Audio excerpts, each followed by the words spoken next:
இன்றைக்கி நம்ம ஒரு 1000 வருஷத்துக்கு முன்னாடி அங்கேருந்து அப்படியே சில விஷயங்கள்லாம் நம்ம இப்போது இன்னும் நம்ம பயன்படுத்திகிட்டு இருக்கோம்.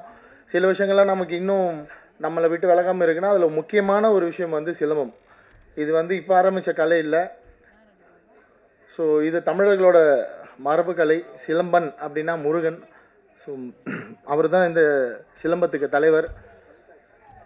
ஒரு சிலம்ப கலையில் அதில் நடக்கிற அரசியல், அதில் இருக்கிற பிரச்சனைகள், அதை வந்து எப்படி ஒரு எளிய மக்களுக்கு கொண்டு போய் சேர்க்கணுன்ற ஒரு உயரிய நோக்கத்தோடு எடுத்திருக்காரு. ட்ரெய்லரை நேற்றே பார்த்ததுக்கப்புறம் நிச்சயமாக அந்த விழாவில் கலந்துக்கணுன்ற ஒரு முன்முடிவோடு தான் வந்து கலந்துருக்கேன். வாழ்த்துக்கள்.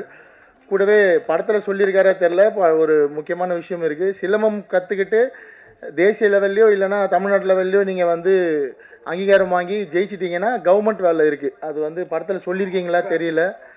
இது பல மாணவர்களுக்கு தெரியாது. நம்ம யூபிஎஸ்சி அந்த மாதிரி பல அரசாங்க வேலைக்கு போகிறதுக்கு பல முயற்சிகள் எடுக்கிறீங்க, படிக்கிறீங்க. விளையாட்டிலும் அது முக்கியமாக சிலம்பத்தில் ஆர்வம் காட்டி சிலம்பத்தில் நீங்கள் வந்து வெற்றியாளராக இருந்தீங்கன்னா கவர்மெண்ட் வேலைக்கு போகலாம். 3% கோட்டா இருக்குது தமிழ்நாட்டில். சிலம்பம் அவ்வளோ முக்கியமான விஷயம். இது எனக்கு வந்து திரௌபதி படம் பண்ணுறப்ப தான் தெரியும். ஏன்னா அதில் என்னோடய ஹீரோ வந்து சிலம்பம் கற்றுத்தர ஒரு வாத்தியார் தான், ரிச்சர்ட் சார். அந்த ரோல் பண்ணியிருப்பார்.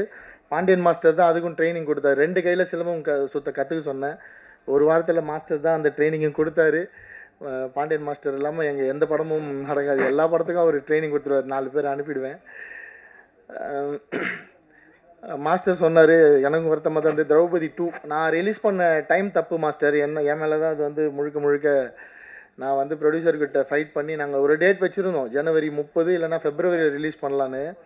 ஜனநாயகன் டேட் மாறி இங்கே முன்னாடி பின்னாடி போனதால் அந்த பொங்கல்னு ஒரு பெரிய கேப் எடுத்ததால் ப்ரொடியூசர் வந்து பொங்கலுக்கு வந்துடலாம் அப்படின்னு சொன்னார். நான் சண்டை போட்டு எலெக்ஷன் வரைக்கும் நிப்பாட்டியிருக்கணும் அந்த படத்தை. இல்லைனா நான் சொன்ன டேட்டில் வந்திருக்கணும். அது தப்பு. நிறைய விஷயங்கள் சினிமாவில் கற்றுக்கிறேன். முதல் தடவையாக நான் அந்த தோல்வியை பார்த்துட்டு தான் கற்றுக்கிட்டேன். அது ரொம்ப வருத்தமான விஷயம். அது இன்னும் அதுலேருந்து வெளியே வரல. ஏன்னா ரொம்ப கஷ்டப்பட்டு எடுத்த படம். இன்றைக்கி சினிமா வந்து முன்னாடி ரசிகர்கள் இருந்த மாதிரி இல்லை. இன்றைக்கி சினிமா வந்து இன்ஃப்ளூயன்சர்ஸ் கையில் இருக்குது. ஒரு படம் வந்து எப்படி ஓடணும், ஓடக்கூடாது, யார் படம் ஜெயிக்கணும், இதெல்லாம் வெளியே இருந்து இன்ஃப்ளூயன்சர்ஸ் முடிவு பண்ணுறாங்க. முன்னாடி வந்து விமர்சகர்களும் பத்திரிகையாளர்களும் வந்து நல்ல விமர்சனம் கொடுத்து படங்களை ஜெயிக்க வச்சாங்க. இன்றைக்கி அவங்களையும் தாண்டி சோஷியல் மீடியா இன்ஃப்ளூயன்சர்ஸ் கையில் போயிடுச்சு. அது இன்றைக்கி ஒரு மிகப்பெரிய ஒரு சக்தியாக தான் இருக்குது. அது நல்லதாக கெட்டதாக தெரியல. ஏன்னா நிறைய படங்கள் ஓடுறதும் அந்த சோஷியல் மீடியா இன்ஃப்ளூயன்சர்ஸ்னால தான். சில படங்களை வந்து முடிக்கணும் சித்தாந்தமாக அதை வந்து முடிவு பண்ணிடுறாங்க முன்கூட்டியே. அப்படி எனக்கு நிறைய நடந்திருக்கு திரௌபதி 2ல். அதெல்லாம் இப்போ பேசி பிரயோஜனம் இல்லை. பேச வேண்டிய மேடையும் இது இல்லை. ஸோ ஆனால் ஓடிடியில் கொண்டு வந்து சேர்க்கணும் அந்த படத்தை. அங்கேயுமே எனக்கு வந்து அரசியல் நிறைய தலையிட்டு திரௌபதி 2 ஓடிடியிலும் கொண்டு வர முடியல. அதனால் இந்த இடத்துல ஒரு முக்கியமான கோரிக்கை இவனை வச்சிடறேன். மத்திய அரசில் வேவ்ஸ் அப்படின்ற ஒரு ஓடிடி இருக்குது. நம்ம தமிழ் சினிமாலே எத்தனை பேருக்கு தெரியும் தெரில. பேரரசு சாருக்கே தெரியுமான்னு தெரியல. அரசாங்கத்தின் சார்பில் 2024ஆம் ஆண்டு வேவ்ஸ் அப்படின்னு ஒரு ஓடிடி பிரச்சார் பாரதி அஃபிஷியலாகவே லான்ச் பண்ணி இன்றைக்கி அதில் வந்து ஆயிரக்கணக்கான படங்கள் இருக்குது. ஹிந்தி படங்கள், மராத்தி, கன்னடா படங்கள் வரைக்கும் அதில் போயிட்டு நிறைய பேர் வந்து அதில் வந்து எதுவும் காசு கொடுக்க மாட்டாங்க. நீங்கள் எல்லா படத்தையும் அதில் போயிட்டு ஸ்ட்ரீம் பண்ணலாம். ஒரு ஹவருக்கு வந்து 6 ரூபா கொடுப்பாங்க மக்கள் படம் பார்த்தா. கவர்மெண்ட் வந்து அதை வந்து பே பண்ணுறாங்க. அந்த மாதிரி தமிழ்நாடு அரசு இன்றைக்கி வந்து நம்ம தமிழ் சினிமாவில் இருந்த ஒரு மிகப்பெரிய கதாநாயகன் திரு மாண்புமிகு விஜய் சார் அவர்கள் இன்றைக்கி முதலமைச்சராக மாறி இருக்காரு. ஸோ அவருக்கு இந்த நேரத்தில் ஒரு கோரிக்கை, தமிழ் சினிமாவுக்குன்னு ஒரு பிரத்யேகமான ஒரு ஓடிடி நீங்கள் வந்து உருவாக்கணும்.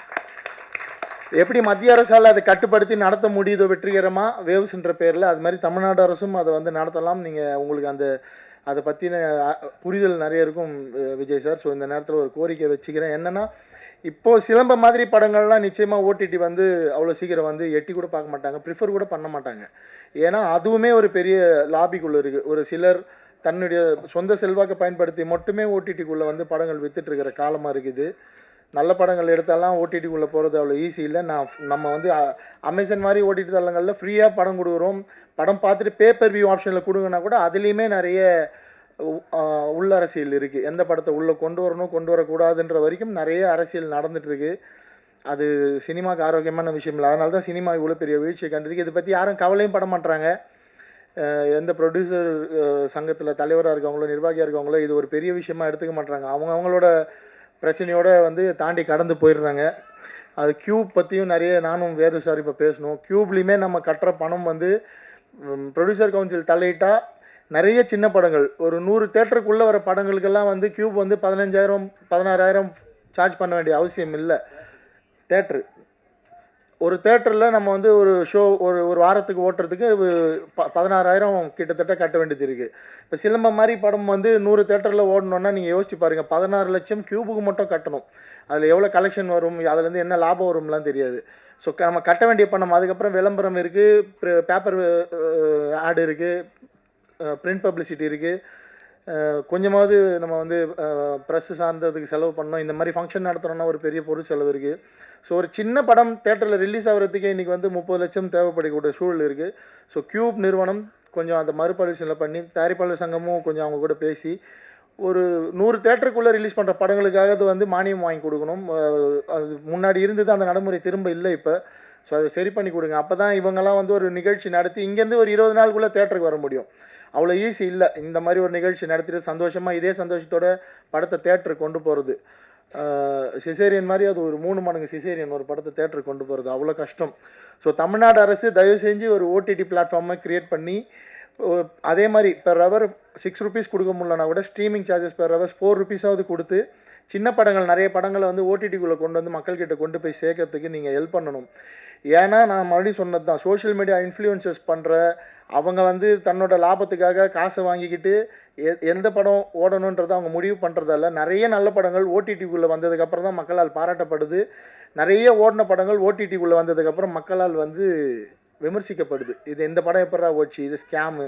நீங்கள் ட்விட்டர் யூஸ் பண்ணுறவங்களாம் தான் தெரியும், இந்த படம் ஸ்கேமுன்னு போடுவாங்க ஓடின படத்தை. அது ஏன்னு பார்த்தீங்கன்னா இன்ஃப்ளூயன்சஸால், சோஷியல் மீடியா இன்ஃப்ளூயன்சஸால் அது சின்ன நெட்வொர்க் கிடையாது, நம்ம கண்ணுக்கு தெரியாத ஒரு மிகப்பெரிய ஒரு நெட்வொர்க்காக அது இப்போ இயங்கிட்டுருக்கு. நான் பாதிக்கப்பட்டிருக்கேன். திரௌபதி 2 திரைப்படம் கிட்டத்தட்ட ஒரு குறைஞ்சது ஒரு 400 இன்ஃப்ளூயன்சஸ் இன்றைக்கி தோத்துட்டாங்க அந்த கட்சி. ஸோ அவங்க சைடில் இருந்து, கட்சின்னு இல்லை, கட்சியில் இருக்க சில நபர்கள் அவங்களோட சொந்த சிந்தனைக்காக அதை பயன்படுத்தி ஒரு படத்தையே வந்து மக்கள்கிட்ட கொண்டு போய் சேர்க்காமல் அவ்வளோ நெகட்டிவ் ரிவ்யூஸ் வந்து பிளான் பண்ணி கொண்டு போய் சேர்க்க முடியுது. மக்களும் அதை நம்புகிறாங்க. ஏன்னா நம்ம அதே பழகிட்டோம். புக் மை ஷோவில் என்ன ரேட்டிங் இருக்குது. இப்போ இந்த சிலம்பம் படம் ரிலீஸ் ஆகிறதுக்கு அன்றைக்கே வந்து என்னால் இவர் ஒரு 1 லட்ச ரூபா செலவு பண்ணாருன்னா புக் மை ஷோவில் என்னால் 9.5 ரேட்டிங்ஸ் வாங்கி தர முடியும். அப்படி ஒரு ஆப்ஷன் இருக்குது. ஆனால் நம்ம மக்கள் வந்து அந்த ரேட்டிங்ஸை தான் நம்புகிறாங்க. அதெல்லாம் இன்ஃப்ளூயன்சஸ் மார்க்கெட்டிங். பணம் இருக்கிறவங்க, பெரிய பணம் செலவு பண்ணுறவங்க, ஒரு 50 கோடி 60 கோடியில் படம் எடுக்கிறவங்க ஈஸியாக 6 கோடி ரூபா செலவு பண்ணி அவங்களால மார்க்கெட் பண்ண முடியும். இந்த மாதிரியான படங்கள், இந்த பிரசாத் லேப் வந்து கிட்டத்தட்ட ஒரு மாதத்துக்கு 25 படங்கள் பார்க்குது. அவங்களாம் வந்து எப்படி தேட்டரில் போய் படத்தை ஓட்ட முடியும்? ஸோ இதெல்லாம் புரிஞ்சுக்கணும். இதெல்லாம் எங்கே பேசுகிறது தெரில. இந்த மாதிரி மேடை கிடைச்சா தான் பேச முடியும். ஸோ இவ்வளோ பேர் கஷ்டப்பட்டுருக்காங்க. இந்த கனவுகள் எவ்வளோ இருக்கும். அத்தனை சிலம்பம் பயிற்சி பெற்ற மாணவர்களுக்கு வந்து இதில் நடிச்சிருக்காங்க.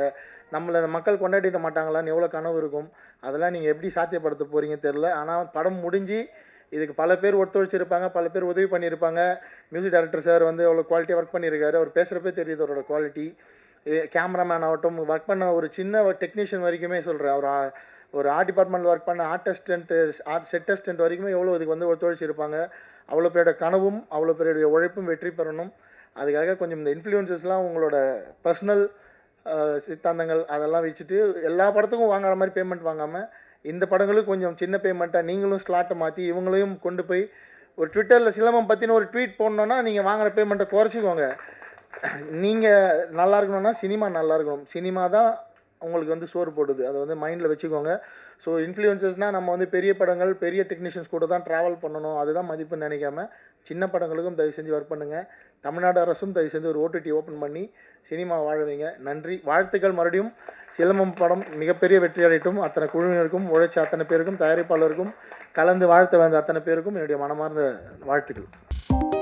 2.88 கோடிக்கும் அதிகமான மக்களின் உள்ளங்களை வென்ற தந்தி டிவியின் டிஜிட்டல் தளங்கள், 1.30 கோடி யூடியூப் சப்ஸ்கிரைபர்ஸ், 48 லட்சம் ஃபேஸ்புக் ஃபாலோவர்ஸ், 31 லட்சம் இன்ஸ்டாகிராம் ஃபாலோவர்ஸ், 23 லட்சம் எக்ஸ் ஃபாலோயர்ஸ், 11 லட்சம் தந்தி ஆப் டவுன்லோட்ஸ், 30 லட்சம் வெப்சைட் மந்த்லி ஆக்டிவ் யூசர்ஸ், 15 லட்சம் வாட்ஸ்அப் ஃபாலோவர்ஸ். அசுரபலம் கொண்ட எங்கள் டிஜிட்டல் கரங்களில் உங்கள் விளம்பரங்களை சேர்க்க வாட்ஸ்அப் பண்ணுங்க. 8939888838. Email advtv@dttv.in.